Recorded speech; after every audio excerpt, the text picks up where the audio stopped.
હવે વાત કરીએ સ્થાનિક સ્વરાજ્યના જંગની તો જાલોદ નગરપાલિકામાં 2 વર્ષથી વહીવટદારના શાસન બાદ ચૂંટણી યોજાવા જઈ રહી છે, ત્યારે મતદારો દ્વારા સારા પ્રતિનિધિની અપેક્ષા રાખી રહ્યા છે। જાલોદ નગરપાલિકામાં 7 વોર્ડ આવેલા છે અને 24,000થી વધુ મતદારો ધરાવતી જાલોદ નગરપાલિકાની ટર્મ પૂરી થતા છેલ્લા 2 વર્ષથી વહીવટદારની નિમણૂક કરાઈ હતી। ફેબ્રુઆરીમાં યોજાનારી ચૂંટણી માટે રાજકીય પક્ષોએ તૈયારીઓ શરૂ કરી છે। મતદારોનું માનવું છે કે વહીવટદારના શાસનમાં સફાઈ સહિતની પ્રાથમિક સુવિધાઓ ઉપર ધ્યાન અપાય છે, તો સ્થાનિક કાઉન્સિલરોના શાસનમાં નગરસેવકો પૂરતું ધ્યાન નથી આપતા।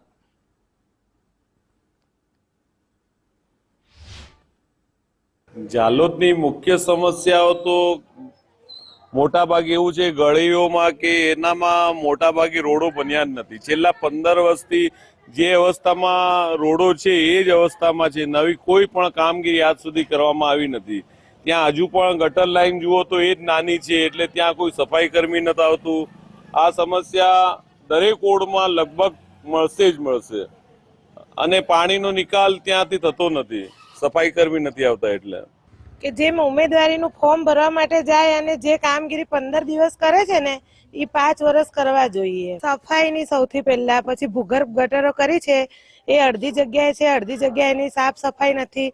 વરસાદ આવે તો જ્યારે પાણી ભરાઈ જાય તો એ કોઈ ત્યારે પાલિકાના ઉમેદવાર આવતા નથી। કામ તો બરાબર થયા છે, પણ આપણે ગટર લાઈન નથી બરાબર, ગેસ કનેક્શન નથી આવેલા, રોડ બરાબર ખરાબ છે, લાઇટની બરાબર સમસ્યા, લાઇટ બંધ થાય છે, ચાલુ થાય છે, નળનું બી બરાબર કનેક્શન, ઓછું પાણી આવે છે ને કોઈ વાર વધારે આવે છે ને બરાબર ટાઈમસર આવતું નથી પાણી।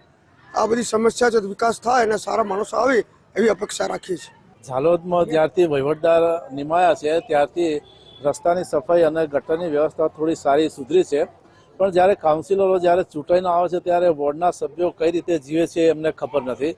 વોર્ડમાં સફાઈ થાય છે કે નથી તો એ પણ એમને ખબર નથી। કોઈ દિવસ કોઈ વોર્ડની અંદર કોઈ કાઉન્સિલર ચૂંટાઈને આવ્યા નથી। બીજું કે જાલોદની અંદર જે સફાઈ છે એ સફાઈ જ્યારે મેઇન રોડ ઉપર સફાઈ કરવામાં જ્યારે આજુબાજુની જે ગલીઓ છે એટલી ગંદકીથી ઉભરાઈ રહી છે કે કોઈ ધ્યાન આપતું નથી, અને ચારે બાજુ ગંદકીના ઢગલા। તળાવ ઉપર જુઓ, તળાવ ઉપર છે એ એક બેસવાનું સ્થળ છે કે જ્યાં પબ્લિક સાંજના ટાઈમે આરામથી બેસી શકે, એ જગ્યાએ ગંદકીના એટલા ઢગલા છે કે કોઈ ધ્યાન આપતું નથી।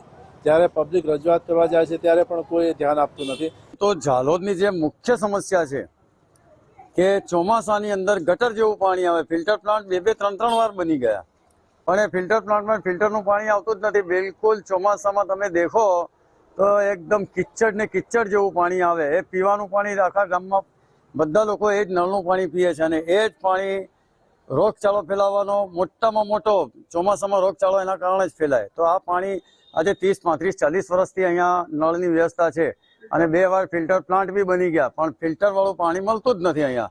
નગરપાલિકાના ઇજારા લઈને અને એ નોકર બનવાની ભાવના રાખે છે, એટલે એમનો વ્યક્તિગત સ્વાર્થ જે જુએ છે એવો કોઈ માણસને કાઉન્સિલર તરીકે ચૂંટવો ન જોઈએ। અને ખરેખર છેલ્લા 1.5-2 વર્ષથી પ્રજાનો એવો મત છે કે વહીવટદારના સમયમાં સારું કામ થાય છે, એટલે આ જે અત્યારના વર્તમાન કાઉન્સિલરો છે ને એમને ચેતવું જોઈએ કે અમે તમને મોઢા ઉપર નથી કહેતા, પણ આ છે ને અમારો પ્રતિભાવ છે। એટલે જો હવે તમે જો આવું બોગસ કામ કરશો અને તમારું વ્યક્તિગત કામ કરશો તો અમે છે ને ગામની ટીમ બનાવીને તમારા વિરુદ્ધ મોરચા કાઢીશું અને તમને તમારા વિરુદ્ધ જે પણ કાયદેસરની કાર્યવાહી થશે એ કરીશું।